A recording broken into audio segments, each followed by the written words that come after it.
Seriously, rockets? What a waste of money!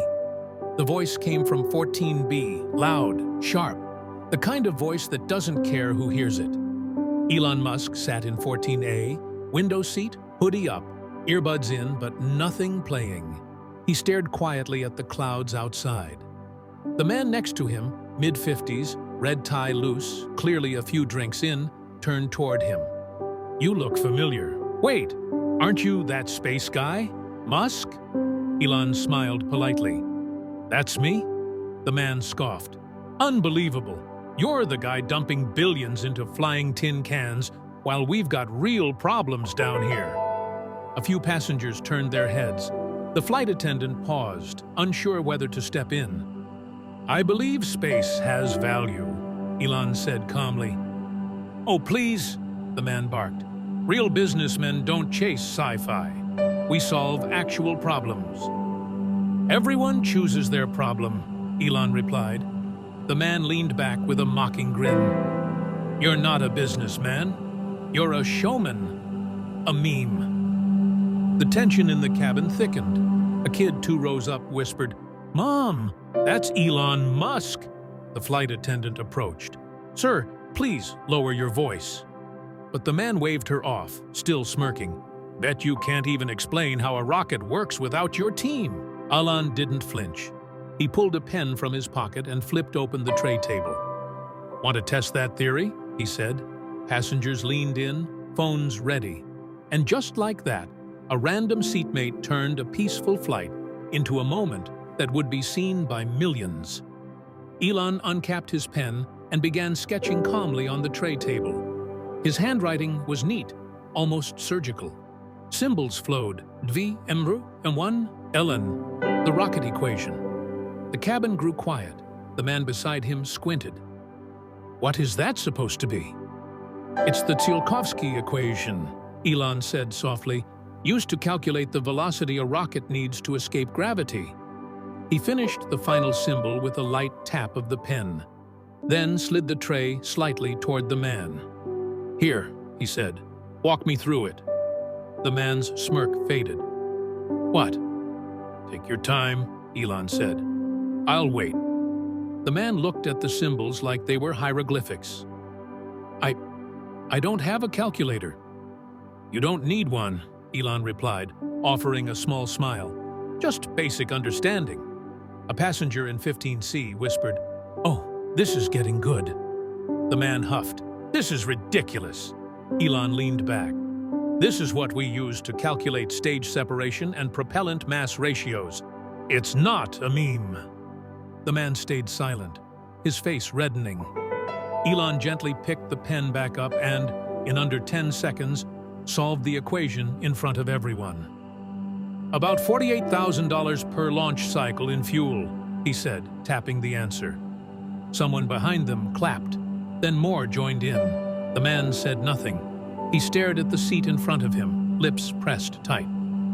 Elon turned back to the window, not smug, not angry, just done. Because some answers don't need volume, just clarity. Phones lit up like fireflies. A woman in row 12 whispered, "This is already trending," as she tapped her screen. Within minutes, the video was on X. Caption: "Guy tries to humiliate Elon Musk on a plane. Instantly regrets it." Comments poured in. "This man just tried to 1v1 a rocket scientist. Bro challenged Elon mid-air and lost at sea level. Elon solved an equation before the peanuts arrived." Back in the cabin, Richard, the once smirking businessman, sat stiff in his seat, staring at nothing. The glass of whiskey in his hand trembled slightly.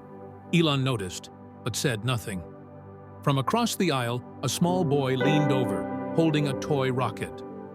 "Mr. Musk?" Elon turned, a soft smile returning to his face.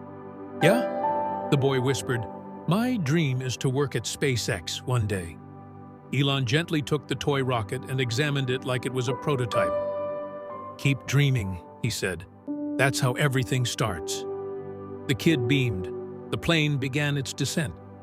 The skyline of New York peeked through the clouds. Applause rose as the wheels touched down. Not for the pilot this time, but for Elon. As passengers filed out, Richard stood behind Elon in silence. When they reached the jet bridge, Richard cleared his throat. "Hey, I was out of line." Elon glanced over. "I've made worse mistakes," he said, handing Richard a business card. "What matters is what you do next." He turned and walked toward the terminal. The video had gone viral. But for Elon, it was never about that. It was about handling ignorance with grace. Richard sat at his desk, high above Manhattan. The city buzzed below, but his office was quiet. Too quiet. Elon's business card sat in front of him like a dare. He must have flipped it over 100 times. All week, the video had been everywhere. Clients stopped replying to his emails. Employees spoke to him like something had shifted, like they saw through him now. He walked to the window, looked out, and whispered to himself, "What if he was right?" Then, finally, he picked up his phone. The call rang twice. "Elon Musk," came the calm voice. Richard hesitated, then spoke. "Mr. Musk, this is Richard Holt from the flight." A pause.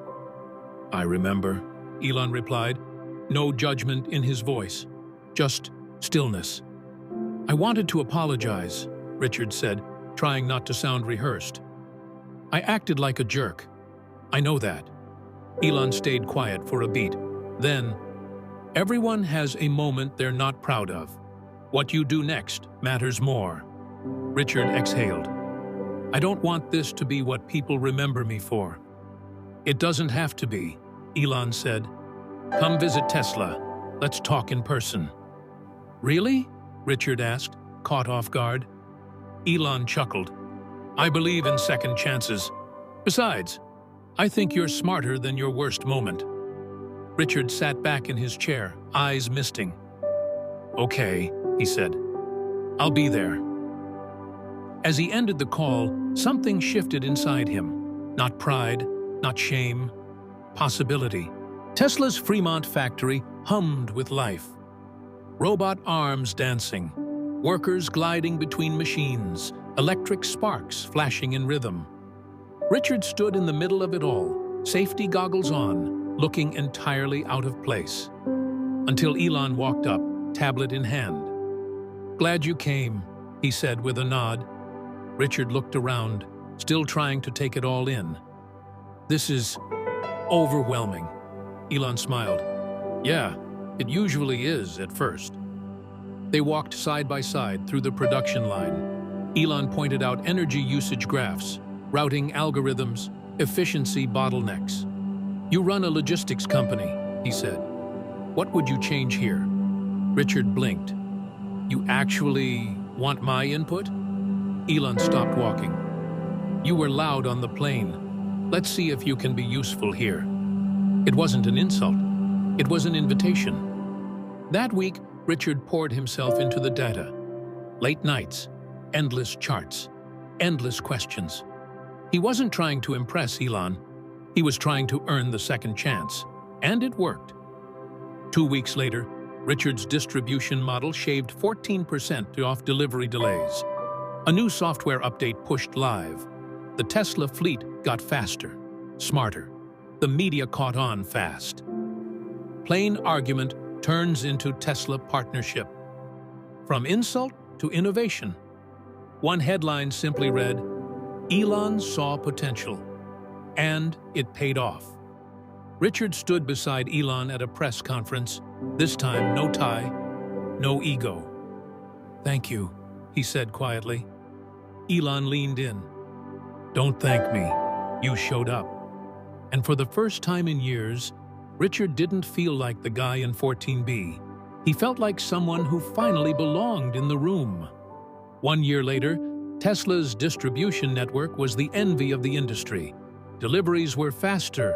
Carbon emissions were down. Customers in rural towns, who once waited weeks, now had electric cars in days. In a sunlit corner of Tesla HQ, Elon and Richard sat with coffee in hand. "Remember the plane?" Elon asked, smirking. Richard chuckled. I try to forget. No, Elon said. You shouldn't. It's where this started. Richard nodded, looking out the window at trucks being loaded. He wasn't wearing a suit anymore, just jeans, a button-down, and peace of mind. I thought being loud made me strong, Richard said quietly. But turns out, listening takes a lot more strength. Elon raised his cup. To the guy who listened, media outlets continued to buzz. Tesla's logistics revolution. The man who once mocked Musk now powers his cars.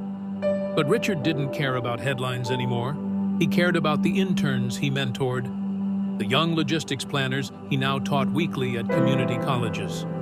At the end of a session, one student asked, "What made you change?" Richard smiled. I got humbled by a guy who could have humiliated me and didn't. Later that week, Elon surprised Richard with a gift, a custom Tesla Roadster.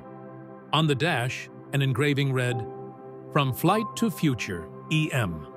Richard ran his hand over the steering wheel and laughed. I'm not flying much these days, he said, but I'm definitely going places. And in that moment, he realized, a seat on a plane started it. But the real journey was becoming someone worth sitting beside.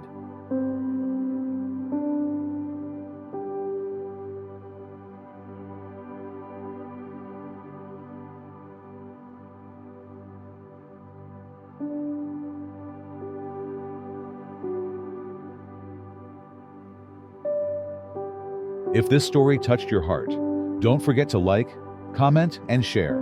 Subscribe for more inspiring stories.